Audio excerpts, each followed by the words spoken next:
My name is Christabell Hoka. I am a psychologist and communication coach, more of a coach than a psychologist, and I work in the area of biblical sexuality and identity. My goal is to equip parents for them to be able to equip their children in biblical sexuality and identity. Yes. The first thing that we have to do is acknowledge that there's a separation. Like, there are many people who are struggling with the issue. So they are also confused. A lot of people are also confused. They don't understand the feelings that they're having, and they don't understand how it matches up with, I was made in the image of God and I am a child of God. Because if I'm a child of God, why am I struggling with these things? It should be quote unquote normal. And that is, a dangerous place also for them, but it's a realistic thing. So the first thing is to acknowledge, but then we have to respond with compassion. Yeah.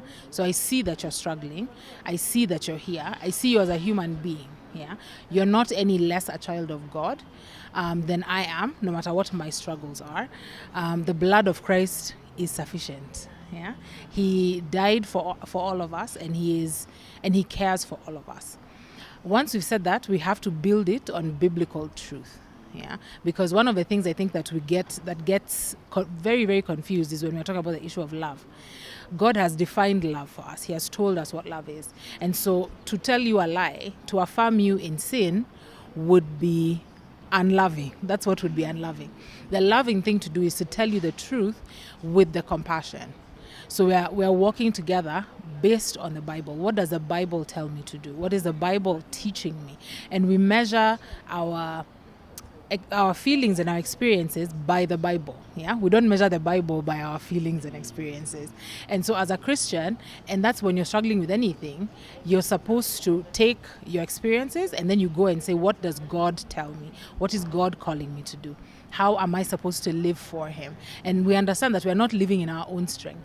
Yeah, we don't walk in our own ability. We walk in the strength of God. And so he's right there with us. He never promised us that we wouldn't struggle.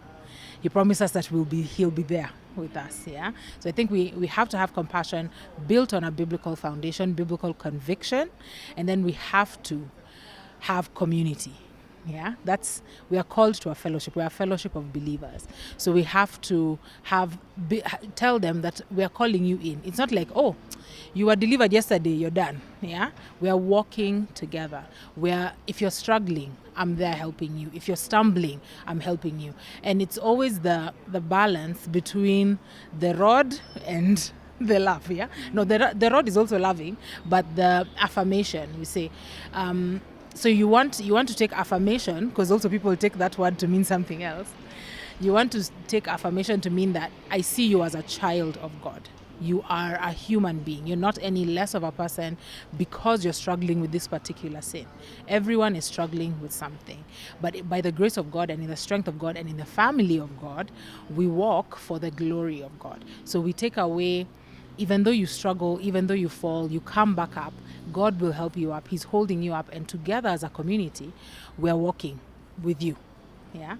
And just the same way as you, even as you're struggling with that, you'll be someone else's support system. So it's a community where we build the family.